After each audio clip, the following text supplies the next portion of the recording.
Let me say something that a lot of men feel but have been trained not to say. If you've ever been in a relationship where your partner posted sexualized photos online and called it empowerment, and then you felt something deep inside that says, this doesn't feel right, and then you were told that that reaction meant that you were insecure, controlling, or misogynistic. You're not crazy and you're not broken. What you're actually feeling is a conflict between biological bonding and modern ideology. So today I want to unpack that calmly, without bitterness, without blame, and give you some language for something you probably felt but you could never explain. Let's get into it. If you want direct access to my 10 tenets of how to become a better man, then click the link in the description and join my free community, Betterman Academy. It is my gift to you. It's free to join. Click it, do it now, and I'll see you in there. Let's get back to the video. Here's the bind modern men are put in. On one hand, you're told, respect women, support their freedom, don't be possessive, don't be threatened. And on the other hand, your nervous system is saying, this feels like a loss of intimacy. This feels public, not relational. This feels like I'm being sidelined. And when those two collide, men shut down. Not because they want control, but because their instincts are being pathologized. And once your instincts are labeled toxic, the relationship becomes unsafe to speak honestly in. Here's the distinction that nobody teaches. There's a difference between sexuality as a private relational bond and a sexuality as a public identity performance. Those are not the same thing. A relationship, by definition, creates containment. Energy becomes shared, protected, and prioritized. When sexuality becomes performative and public, the question isn't, is she allowed to do this? The real question is, where do I fit into this dynamic now? And most men were never allowed to ask that question. Here's the uncomfortable truth. When your partner sexualizes herself publicly while dismissing your comfort, what you're actually feeling is not jealousy, it's exclusion. Your role quietly shifts from intimate partner to emotional supporter of her public validation loop. You're asked to absorb the cost of her visibility without being allowed to name it. That's not masculinity failing. That's relational erosion.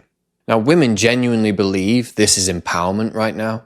And this is important because most women aren't doing this maliciously. Social media gives something very seductive to women. Desire without risk, validation without vulnerability, and attention without accountability. It feels empowering because no one can abandon you, no one can truly challenge you, and no one can withdraw emotionally. But empowerment that doesn't require relational responsibility is fragile. It's not wrong, but it's not the same as intimacy. When you get those two confused, relationships suffer.